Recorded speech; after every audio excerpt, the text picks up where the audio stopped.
Okay, recently I did an assisted stretching session on a young man plays football, wants to increase his overall flexibility, but in particular his hamstrings are very tight. So after the session, I showed him a very simple way to kind of stretch and strengthen using a kettlebell. So basically I'm going to start at the top here, and I'm just going to do kind of a hip hinge, kind of like reverse deadlift. I'm going to slowly all the way down to the floor. Good stretch. 1, 2, then slowly back up.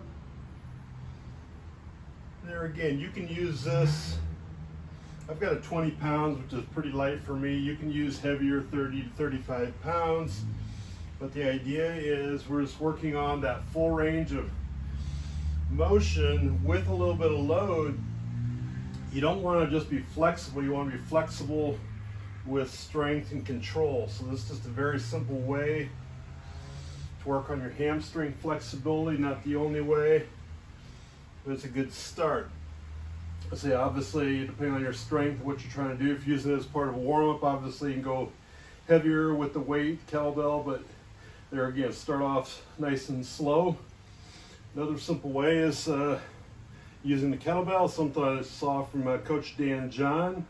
Put this basically against my belly button, and I'm going to do hip hinge pattern. So basically I'm just going to do that hip hinge pattern just like I would with a deadlift or a kettlebell swing.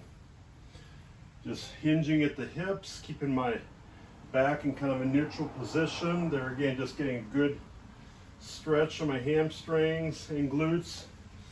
So you want to make sure the hamstrings stay bent on this. This is a good hamstring and glute warm up, but also a good way just to teach the hip hinge pattern if it's lacking.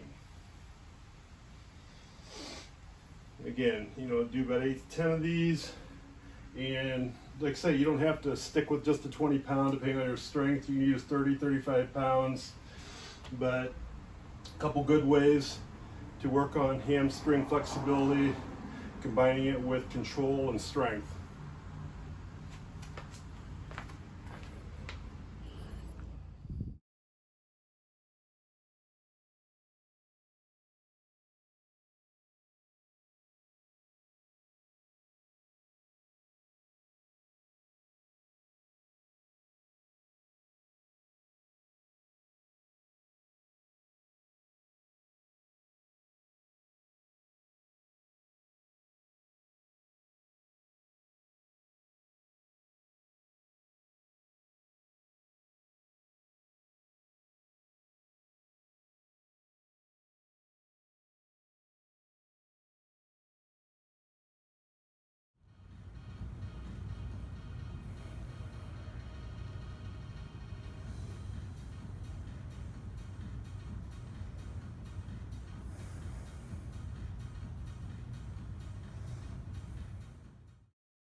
Another way to work on that hip hinge pattern, there again, I think you've got a good hip hinge pattern. You've probably got better strength and flexibility in your hamstrings. Basically, put a stick behind your back, so the stick stays in contact with the back of your head, your mid back, and your backside. And there again, do a hip hinge pattern. This kind of helps you keep a neutral back that lets you really get that hinge pattern at the hip, which, like I say, if you have a good hip hinge pattern, I know you probably move well in general, but like I say, this is another simple way to work on control, work on some basic flexibility of the glutes and hamstrings. And if I want to take it up a notch, I do the same thing on the power plate vibration platform.